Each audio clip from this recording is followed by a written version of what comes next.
Olá, meu nome é Nicolas Ricardo, sou aluno de Química pela Universidade de Brasília e meu trabalho de iniciação científica teve como título a modelagem em sílico da contribuição energética dos resíduos do CAIS e do PAIS no processo de inibição da ASH. Meu professor orientador foi o professor Dr. José Roberto Politi dos Santos.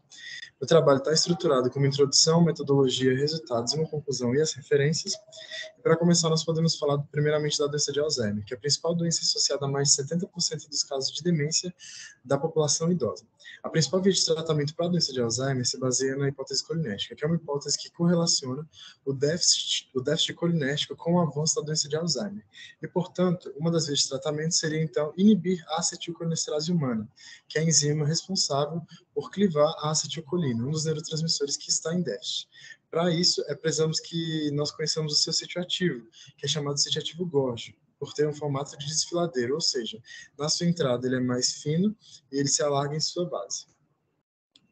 Aqui estão alguns inibidores conhecidos da acetilcolinesterase humana, como, por exemplo, o donepezil, a rivastigmina e a galantamina. E aqui embaixo nós temos alguns inibidores chamados híbridos, pois eles derivam de outras estruturas diferentes, como a uprina, que deriva da tacrina e da uperzina, e o ladostigil, que deriva da rivastigmina e da rasagiline. Meu trabalho, então, visava estudar, teoricamente, a participação energética de cada resíduo no sítio ativo no processo de inibição enzimática, e para isso eu fiz uma revisão bibliográfica de todas as estruturas da proteína disponíveis no Protein Data Bank, que é um banco de dados de proteína. Depois eu caracterizei o sítio ativo, realizei estudos de docking molecular de estudos de estrutura eletrônica, e com isso foi capaz que eu modelasse as interações e pudesse analisar os resultados.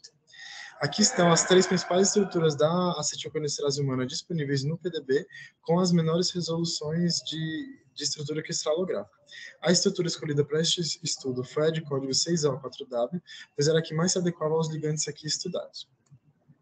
Em seguida, usando essa estrutura cristalográfica, eu pude caracterizar o sítio e identificar cada aminoácido que fazia de fato parte do sítio ativo Golgi.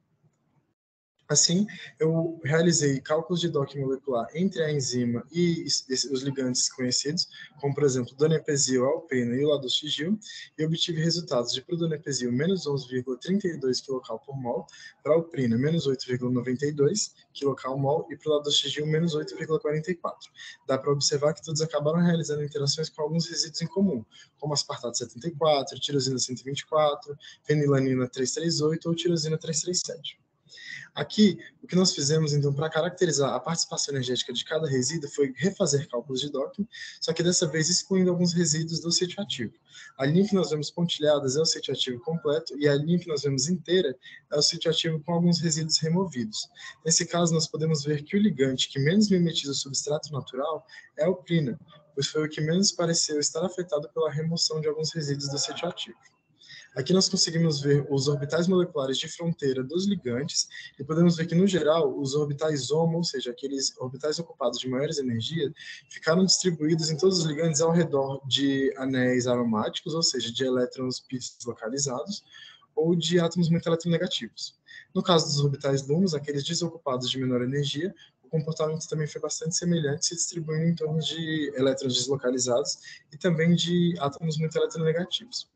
Aqui nós conseguimos ver, então, os orbitais dos complexos, e no caso, tanto para o donepezil quanto para a uprina, quanto para o ladostigil, em algum momento, esses orbitais começaram a se distribuir em torno do resíduo triptofano 86. Por fim, nós temos orbitais LUMO do complexo, e, novamente, em todos esses casos, nós observamos que, eventualmente, os orbitais começaram a se distribuir em torno do resíduo da histidina 447.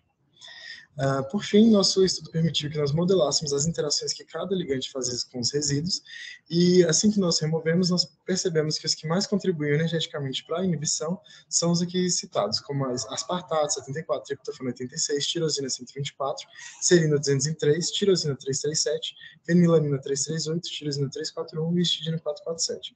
Os estudos de estrutura eletrônica nos permitiram observar a distribuição dos orbitais, entender melhor em quais orbitais, em quais partes do ligante, em quais orbitais estavam de fato ocorrendo as ligações. Essas foram as principais referências utilizadas para o meu trabalho. Muito obrigado.